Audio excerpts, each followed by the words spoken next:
Je connais rien aux producteurs de lait, mais ils me paraissent tous à peu près du grosseur équivalente, là, mais peut-être que je me trompe complètement. C'est pas forcément le cas dans tous les secteurs de l'alimentation. On a des plus grandes, des plus petites. La preuve, cet été, j'ai vraiment vu les deux. Est-ce que c'est plus facile d'arriver à une concertation et donc à une prise de décision un peu plus collective quand on a une espèce d'uniformité quand même chez les producteurs que quand on a une si grande disparité de territoire, de si... Est-ce que ce serait faisable quand même si les maraîchers du Québec, même s'ils sont... Ouais. Moi, je dirais que les maraîchers du Québec sont en train de repenser leur façon. Ils ont déménagé d'ailleurs sur P9, si je ne me trompe pas, en tout cas dans le bout de Saint-Michel. Ils sont en train de se restructurer dans leur alliance et leur façon de pouvoir promouvoir les fruits et les légumes du Québec, les transformer, les vendre, les produire, mais aussi les livrer. Ils sont dans cette réflexion-là de ce que je sais, de ce que j'ai pu faire il y a quelques mois là-dedans. Mais moi, je suis aussi dans le processus de dire, sans être en désaccord total avec les banques alimentaires, je l'ai fait, j'ai été là 5 ans, donc je ne peux pas être en désaccord total, mais il faut avoir cette réflexion-là de dire comment on fait des stratégies différentes. Et dans ce réseau-là, il y a beaucoup d'entreprises qui, à la fois, sont des banques alimentaires, mais sont aussi des entreprises d'économie sociale. Alors, ce n'est pas de dire que c'est méchant partout, mais c'est plus de dire comment on s'assoit puis on regarde cette réflexion-là, puis on n'amène pas ça ailleurs et autrement, de façon à ce qu'on ne soit plus dans le cercle vicieux de juste recevoir. Comment on transite l'alimentaire qui va profiter aux producteurs, qui va profiter à ceux qui transforment. Il y a des belles choses qui se font au Québec. Tu parles de cantine pour tous. Hein? Comme la cantine pour... Oui, comme la cantine pour tous. Il y a des modèles, on développe des modèles de tarification. Qu'est-ce que la cantine pour tous? La cantine pour tous, en fait, c'est le repas scolaire, si on peut l'appeler. Dans mon jargon à moi, c'est un peu ça. Ce sont les aliments qui sont fournis aux enfants dans le cadre de la mesure scolaire. Et c'est fabriqué, transporté aux écoles par des entreprises qui se sont regroupées et qui s'appellent la cantine pour tous. Alors, dans ce modèle économique-là, ce qu'on propose, c'est une tarification sociale dans laquelle ceux qui ont un peu plus de revenus vont payer un peu plus cher que la base. Si on met mon repas à 1,25 $, bien, si moi, je suis moins bien nanti, je vais peut-être payer 1,25 $ ou je vais payer 1 $ ou 85 sous, puis l'autre qui est mieux nanti va peut-être payer 2 $ ou 2,25 $, mais il va venir contribuer. C'est une belle forme de tarification sociale. Ce qui fait que tout le monde, tous les enfants de l'école ont un repas scolaire, donc c'est pas stigmatisant. C'est des entreprises d'économie sociale qui sont dans la production de ces repas-là, donc on renforce des entreprises qui ont par ailleurs des vocations d'insertion sociale, ou etc. Et troisièmement, on est dans une logique qui favorise les circuits courts, où on est capable d'acheter, parce que c'est des entreprises de la place, servent des écoles de la place, ils vont avoir tendance à s'approvisionner localement et peuvent développer d'autres services alimentaires pour des résidences personnes âgées, pour des... Fait que c'est un exemple pour moi d'un circuit, on crée une nouvelle logique économique dans ce secteur qui est l'aliment scolaire, qui est pas la même chose que dire ça prend des repas scolaires pour des enfants pauvres, puis là, on en produit juste pour eux dans des conditions, tu sais, il faut faire le moins cher possible parce qu'on leur donne, ni on va donner à des traiteurs privés qui vont faire à un certain prix que certains pourront payer puis pas d'autres, tu sais. Effectivement. C'est la notion de ne pas stigmatiser. Donc, de s'assurer que si je fais quelque chose, je ne nuis pas. Si je nuis, bien là, il faut que je me pose la question. Fait que quand je fais... Moi, j'ai fait le tour des banques alimentaires à l'époque, il y a une quinzaine d'années, puis je les ai regardés tous à Montréal, puis à travers le Québec. Dans un processus comme celui-là, on ne se pose jamais la question de la personne qui vient ou qui va dans 2-3 banques. Et souvent, on critique parce qu'ils vont dans 2-3 banques. S'ils vont dans 2-3 banques, c'est parce que le panier n'est pas assez rempli. Donc, comment on va trouver des stratégies économiques, sociales et politiques, parce qu'il y a un enjeu politique. Donc, le gouvernement doit faire des choses. D'ailleurs, il commence à en faire, que ce soit pour la production en serre. Il va développer des stratégies, du financement, mais qu'on n'aille pas toujours vers les gros, qu'on supporte ceux qui sont en train de développer localement dans leur milieu et qui va permettre cette espèce de grappe-là économique dans plusieurs secteurs qui va faire la force du Québec. Ça a été d'ailleurs à l'époque, à un certain moment donné, sa force. Est-ce que c'est une bonne nouvelle quand le gouvernement dit, par exemple, qu'il va y avoir des tarifs préférentiels pour les agriculteurs qui ont des serres? Absolument. Ça, c'est... Oui. Pour être un développeur d'une serre à Montréal, derrière le cégep de Saint-Laurent avec... Ah oui, avec les abeilles. Moi, je vais aller voir des abeilles. Les abeilles, non, ça, c'est à Montréal-Nord qui sont sur le toit. OK, mais au cégep, il y avait des abeilles. Oui, il y a eu des abeilles. Ils les ont laissées aller. Oui, ils étaient dans l'autre champ. Oui. En fait, l'idée de la serre à Saint-Laurent, c'est 8 serres de production de 130 pieds par 20 pieds, dont 4 serres fermées qui vont être fonctionnelles en décembre et 4 serres tunnels qui ont déjà été fonctionnelles depuis 2 ans. Ça fait 7 ans qu'on travaille sur ce projet-là. Et l'idée, c'est vraiment de développer localement ce type d'entreprise-là, qui est à la fois une coopérative, donc qui appartient à ses membres. Fait que plus on fera de modèles socio-économiques, coopératifs ou en économie sociale, mais avec une forme de membership où les membres là-dedans peuvent s'impliquer, on va être gagnant.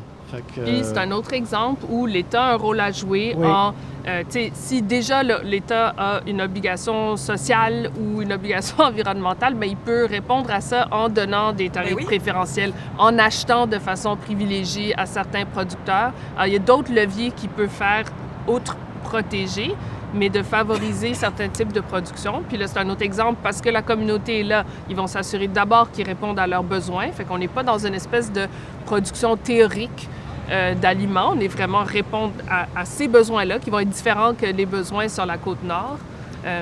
Et après, dans une condition de marché, qui reste là. Là, je vous envoie complètement ailleurs de l'alimentation. C'est une question qui me passe par la tête depuis qu'on se parle. Le secteur vestimentaire, les habits, on n'achète plus, il n'y a plus grand-chose qui se fait au Québec. Est-ce que ça va être possible un jour de ramener cette manufacture-là à des conditions évidemment décentes? Parce que si on a décentralisé, si on a tout envoyé ça ailleurs, c'est parce qu'on pouvait payer des travailleurs à l'étranger. Il y a des trucs qui sont designés au Québec, mais qui sont faits à l'étranger. Donc, on dit des fois vêtements du Québec, mais c'est juste le dessin qui était là. Les tissus, même ceux qui sont faits au Québec, souvent les tissus sont produits ailleurs. Est-ce qu'un jour, on peut penser qu'un certain pan du secteur manufacturier va revenir ici? Bien, pour moi, ça parle de l'autre enjeu quand on parle d'autonomie dans les secteurs. C'est, un produit, une pomme, elle pousse ici, on l'accueille, puis on met Aliments du Québec, puis ça, c'est correct. Déjà, le texte, une robe, t'as le tissu, t'as le design qui est dessus, puis t'as le truc. Que les machines.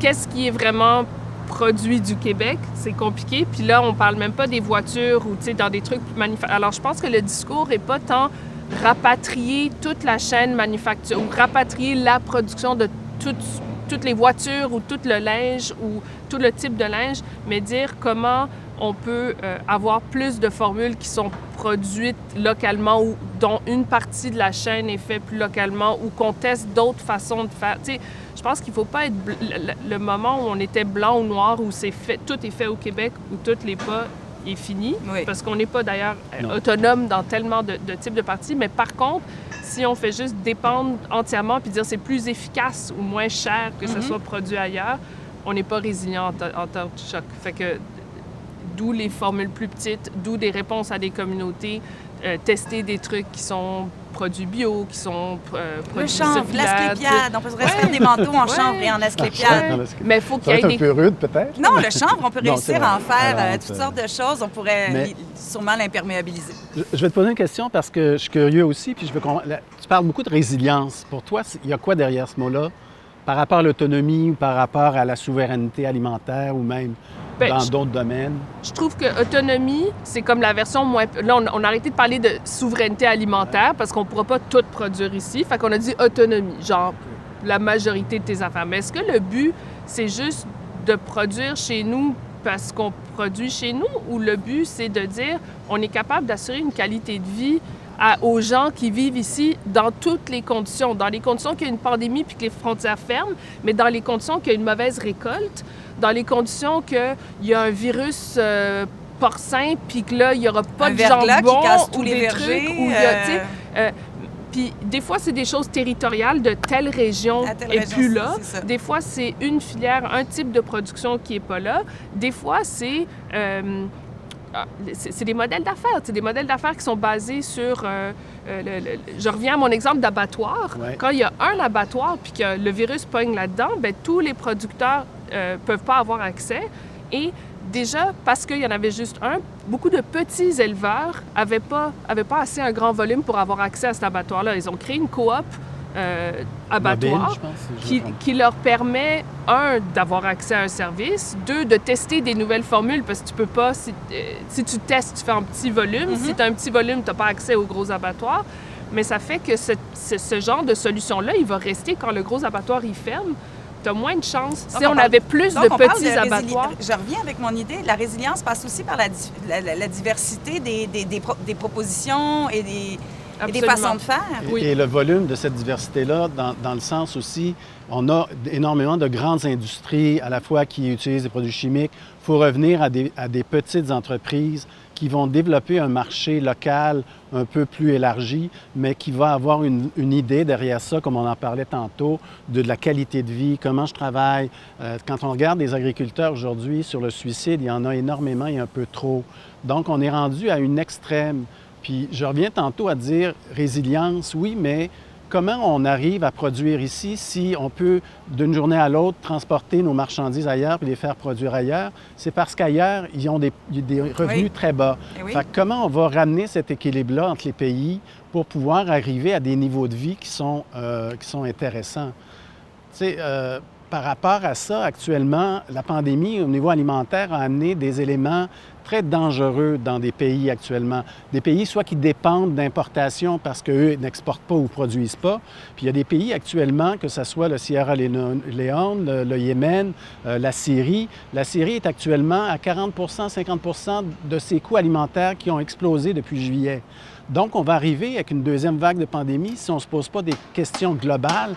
Il s'en pose au niveau de la FAO, il s'en pose au niveau mondial, mais il faut aller plus loin. Puis la régulation, je reviens à ça, des marchés, donc de décider que je produis ce qu'on a besoin de produire et non pas en extravagance. On peut produire plus et exporter pour ceux qui ne peuvent pas produire, mais il va falloir aller vers cette discussion-là à un moment donné, puis élargir ce cercle-là. Donc, ça va être aussi dans une idée que chaque pays est autonome le plus possible et qu'on s'entraide quand c'est nécessaire, qu'on partage, qu'on s'exporte, qu'on importe.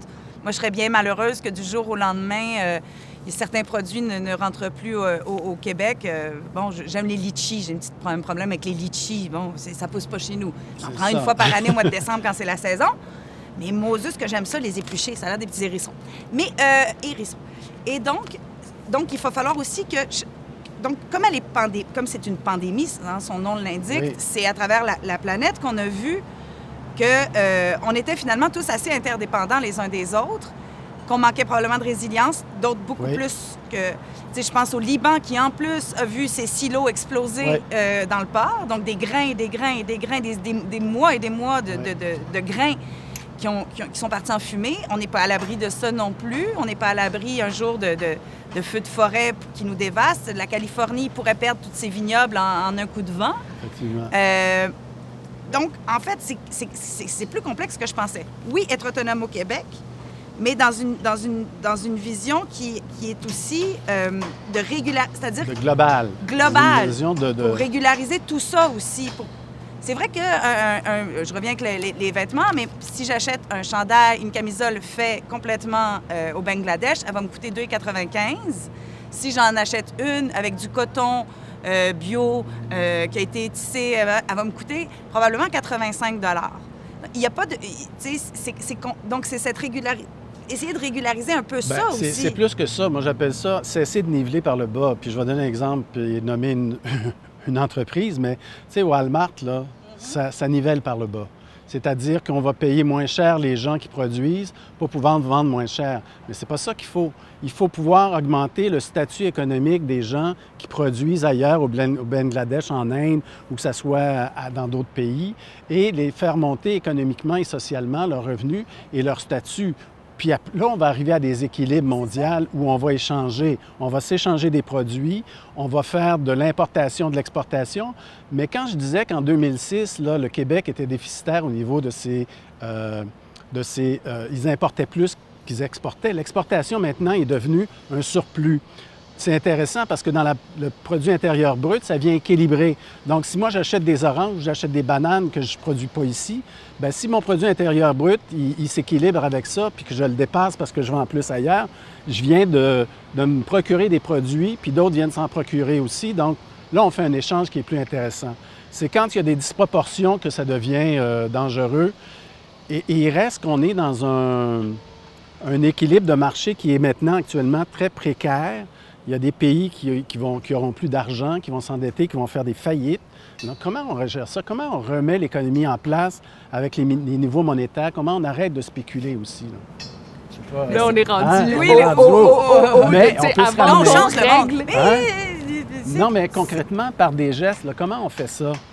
Tu sais, je pense à... On parle d'essayer d'augmenter l'alimentaire au Québec, dans l'institutionnel, dans les écoles et tout ça. Bon, Ben on voilà. veut passer de 45 à 60 C'est déjà 15 de plus, c'est presque 8 millions. Non, c'est 180 millions par année de plus, puis c'est 3 000 emplois de plus.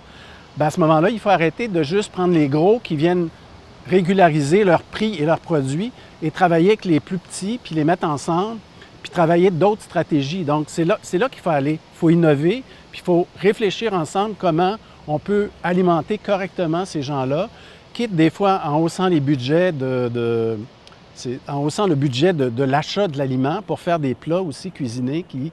Tu sais, quand tu as une pièce écart là, pour faire des repas dans une école, là, ouf, je cherche tu sais, les entreprises comme la cantine là, qui font ce genre de travail-là. Là. Oui. Il faut être non seulement imaginatif, mais en plus, il faut avoir des denrées accessibles à un prix accessible. Parce que on l'a pas vu, mais la farine aurait pu monter en flèche pendant la pandémie. Ça aurait été bien mal vu de la part des producteurs ou même des commerçants. Heureusement, mais là, c'était une mode. Là, on s'est tous craqués, on a tous fait du pain. Pas moi, j'ai pas fait de pain. Mais je suis allée travailler pour les champs de farine à la place.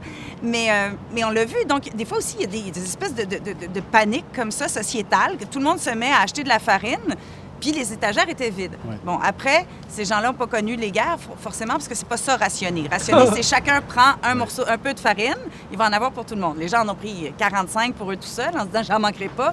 J'ai hâte de voir les petits verres qui vont en sortir dans 6 mois. Ça se garde pas si longtemps que ça, de la farine, les gens.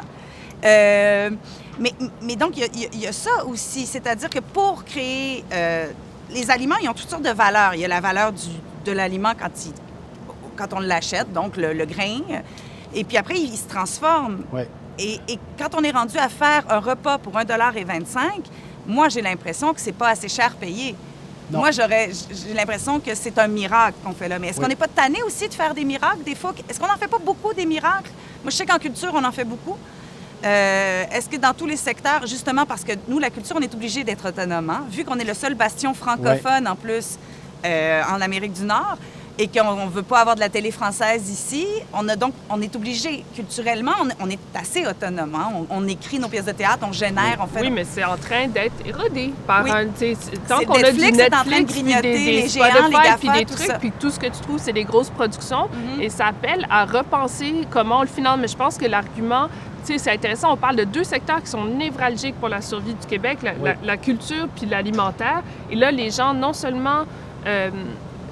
il y avait une pression de plus pour dire on peut pas l'échapper parce qu'il en va de nos repas puis de notre identité.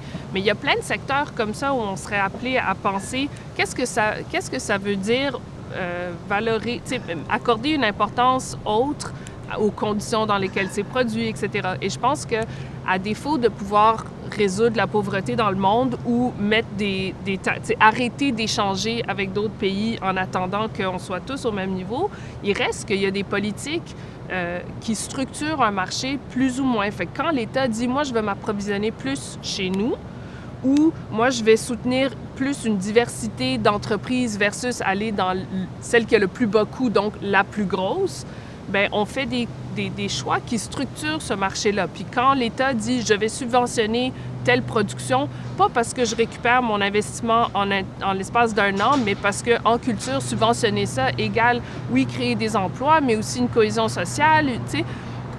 C'est des choix qui, après, c'est ça, je pense, structurent notre développement. Puis c'est deux exemples où c'est très fort, mais je pense qu'on est appelé à faire ça dans d'autres choses. On revenait sur le pharmaceutique. Pour moi, c'est un exemple où on n'a jamais accordé une importance particulière à ça. C'est des gros joueurs multinationaux. Oui, on doit soutenir plus de recherche, mais à quel coût? Est-ce qu'on fait juste injecter de l'argent dans de la recherche publique qui est privatisée par des grosses entreprises pharmaceutiques, ou on le fait dans des conditions où on reprend un contrôle sur qu'est-ce qui est fait avec les brevets qui sont développés, à quel point les profits générés par ces nouvelles innovations sont réinjectés dans la société. On a parlé des données qui sont au Québec des usagers. Il y avait une proposition de dire rendre les données de la RAMQ disponibles aux pharmaceutiques. Pourquoi on n'a pas une société qui gère une fiducie de données où, oui, on donne accès à ça, mais en échange d'argent, puis que cet argent-là, il sert à, en tout cas, de développer autrement certains secteurs? Moi, je pense souvent à l'eau aussi au Québec. Peut-être que je me trompe, peut-être que je comprends pas bien le phénomène de l'eau, mais des fois, j'ai l'impression qu'on la brade à des multinationales, alors qu'on a une ressource extraordinaire. Et je me dis, bien, ça pourrait pas aussi passer par là, c'est-à-dire faire payer le juste prix à une denrée essentielle à la vie. Là. C'est la base de la vie, là. C'est l'eau. Lui donner une juste valeur et peut-être se permettre donc de subventionner certains secteurs, que sais-je, là, mais ça me paraît évident qu'on brade notre eau et que dans une vision un petit peu plus autonomiste, on devrait en tirer bien plus grand profit, non? Puis on choisit de le faire avec l'électricité parce qu'on le fait. On choisit de dire, OK, on va utiliser ça pour subventionner des serres ou certains types de production. Fait qu'en effet, il y a des endroits où on pourrait se permettre d'être plus audacieux dans la façon qu'on gère nos ressources. C'est surtout à l'export, moi, que à la transformation même de l'eau, tu sais. Chaque verre de boisson gazeuse brune que je bois, je me dis, ça vient-tu de Val-d'Or, tu sais, tout vient l'eau qui l'a... Ça vient du robinet qui a été oui. transformé. Mais ils en achètent quand même pas mal. Et il y a des multinationales qui disent que l'eau, c'est à tout le monde. On pourrait peut-être juste les calmer, eux autres, dire, bien, pas ici. Ici, l'eau est aux Québécois et, ultimement, elle ferait vivre le pays un peu plus, tant qu'à la vendre. Quand on parle d'autonomie je trouve ça super intéressant parce que je faisais une allégorie qui n'est pas bonne. Quand on disait qu'un gouvernement, c'est comme un bon père de famille, je vais en faire une autre qui est probablement pas bonne aussi pour terminer. C'est que c'est pas tout de partir en appartement. Encore faut-il avoir quelques outils dans nos tiroirs pour pouvoir se cuisiner un repas. Hein, n'est-ce pas? Il me semble que là, si on veut partir en appart, ça nous prend un petit trousseau. Puis est-ce que c'est le gouvernement? Je reviens avec mon père de famille. Est-ce que c'est au gouvernement aussi d'outiller ces transitions-là pour plus d'autonomie? Est-ce que c'est le gouvernement qu'il faut qu'il finance ça? Et si oui, dans quelle mesure on pourrait vraiment, de manière concrète, là, je veux dire, comment le gouvernement peut financer? Quand tu parles de ton trousseau, toi, tu parles de ton trousseau de la personne qui s'en va en appartement, mais ça peut être généralisé à n'importe quoi. Oui, c'est ça. Mais c'est-à-dire, quand on veut être autonome dans la vie, c'est bien beau s'en aller, là, puis être... Là, je suis autonome. Mais mais j'ai pas de couteau pour couper ma... Mais je pense que la première idée qu'on a souvent du gouvernement, c'est la subvention. Fait que oui, quand mon ado part dans l'appartement, je peux lui donner du cash pour acheter ces choses, mais il y a d'autres façons d'outiller. Il y a, est-ce qu'on est capable de... bon, en tout cas, j'ai de la misère à maintenir je m'en occupe de l'image. Mais tu sais, oui, il y a la subvention, mais le gouvernement a un levier énorme qui est l'achat public qu'il fait. Puis toutes les institutions publiques, parapubliques, on parlait des écoles, on parle des CHSLD. Le lait est arrivé dans les écoles au Québec. Les Français trouvaient ça très drôle. Ils disaient, ils ont trop de vaches, ils donnent du lait aux enfants. Les achats publics sont des milliards de dollars. Est-ce qu'ils sont faits juste en fonction du plus bas coût ou est-ce qu'ils sont faits en fonction de l'impact économique, environnemental, social qu'ils génèrent? Après ça, dans les questions de recherche, c'est pas juste la subvention, c'est les termes dans lesquels on subventionne. Après ça, des politiques publiques qui vont permettre l'entrée de certaines denrées ou pas, à quel coût, dans quelles conditions. Est-ce que n'importe quoi qui est fait dans des conditions scrap au Bangladesh rentre dans les mêmes termes? T'sais, alors, il y a beaucoup de leviers là-dessus, puis je pense que c'est des sujets compliqués. C'est pas non plus un fonctionnaire à Québec qui peut tout gérer, d'où l'importance d'avoir des lieux de dialogue. Dialogue social, troisième webinaire disponible bientôt sur toutes les plateformes. Si on veut être plus ambitieux, surtout, si on est appelé à repenser, comme on le fait de plus en plus en alimentaire et en culture, ça prend des innovations, ça prend des façons de faire qui sont différentes, qui sont pas été, tu sais, ça rentre pas dans le cadre du programme tel que je l'ai géré depuis 25 ans. Oui, mais ajuste ton programme, réponds, regarde qu'il y a une opportunité de tester quelque chose. Peut-être ça marchera, peut-être ça marchera pas, mais donc il faut avoir ces espaces d'innovation, ces lieux de dialogue pour dire ta politique qui visait l'autonomie, elle marche pas pantoute. Il y a une distorsion que tu n'avais pas prévue, on n'avait pas prévu, il faut changer les façons de faire. Je pense que ça, c'est fondamental aussi. Quelque chose comme la carte, c'est un super exemple, en fait. je trouve, c'est ça. Je vais revenir à l'idée parce que, tu sais, dans le temps de la pandémie, nous, on avait le choix avec la coopérative Panier Futé à Montréal-Nord de fermer. On a fermé une semaine, puis on s'est posé la question. Moi, je me suis posé vis-à-vis les gens que je soutiens au développement de cette coopérative-là, de dire, bien, si vous fermez, c'est fini. Si vous ne fermez pas, on a la chance de repenser notre façon de faire. Alors, on est allé dans le modèle avec la cellule alimentaire de crise de Montréal-Nord, de regrouper l'ensemble des acteurs, que ce soit les Fourchettes de l'Espoir, que ce soit le Centre d'action bénévole, l'arrondissement qui a été un enjeu porteur, la table de quartier. Et là, on a repensé la façon de faire de l'aide alimentaire. Bien, nous, on a amené notre proposition. Il y a les banques alimentaires qui recevaient aussi des sous. Et nous, on a demandé d'avoir des sous pour faire des paniers solidaires à partir d'achats que feraient les gens de produits. C'est-à-dire que nous, c'est une coopérative d'alimentation, donc on achète et on produit et on vend. Donc, les gens pouvaient commander à ce moment-là à partir d'un panier qui valait 60, 80, 100, 120. Et à partir de là, oui, il y avait une subvention, mais au moins, elle était réinvestie dans de l'alimentaire qui faisait travailler des gens ailleurs et autrement.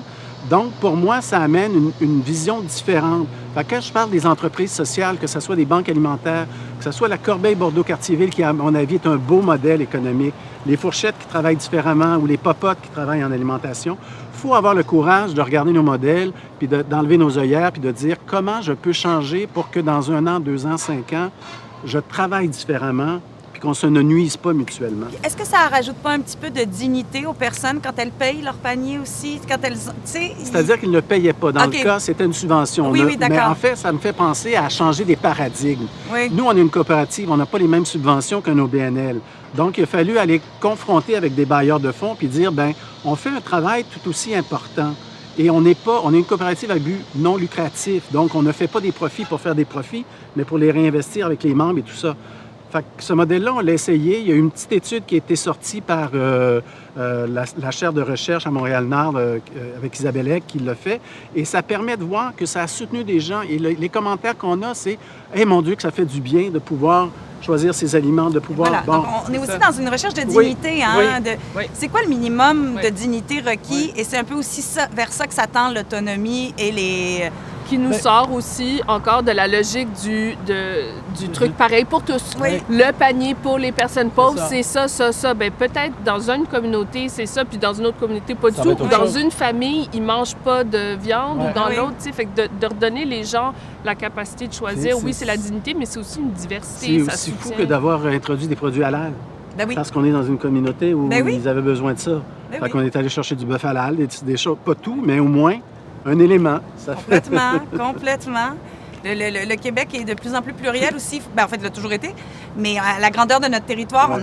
on a une diversité de populations, de besoins, de choses qui sont complètement différentes. Il ne faut pas Ouais. non plus essayer de tout ramener ça comme si c'était un long corridor. Puis on Je a peux été j'ai failli chanter la Je peux-tu chanson. revenir sur ma carte alimentaire?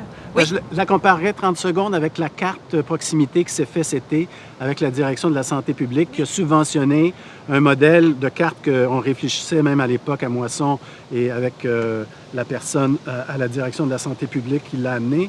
Cette carte-là permettait de donner un montant à des gens pendant 4 mois. Ça pouvait être 25, 50 ou 100 $ par mois et ça leur permettait d'aller dans les marchés solidaires ou les marchés publics identifiés et de pouvoir s'alimenter et acheter leurs propres aliments. Il n'y a personne qui était identifié ou tagué là-dessus. Nous, on n'avait pas fait de marché, mais on a fait le même principe que nos paniers solidaires à ce moment-là, Panier Futé, parce qu'on était dans le circuit. Donc, c'est des modèles qu'on a le droit de repenser. Et je souhaite que ces modèles-là, ils avancent rapidement puis qu'on change la donne. Donc, en conclusion, un peu, c'est la même conclusion que dans tous les webinaires, c'est nous avons l'occasion rêvée, un tremplin aussi décourageant et épuisant soit-il qu'une pandémie. Ça reste un tremplin pour repenser, changer de paradigme s'il le faut, revaloriser aussi certains emplois, certains secteurs. Donc, c'est maintenant, c'est l'occasion rêvée, en tout cas, pour se diriger vers une autonomie, vers la résilience, vers la dignité et un circuit un petit peu plus fonctionnel et un petit peu plus, comment dirais-je, Plus humain. Plus humain. Plus, Ramener, parce que dans le fond, c'est ça, hein? On est tous des humains. La Oui. preuve, il se vend beaucoup de papier de toilette. Voilà, c'est ce qui conclut notre 4e webinaire.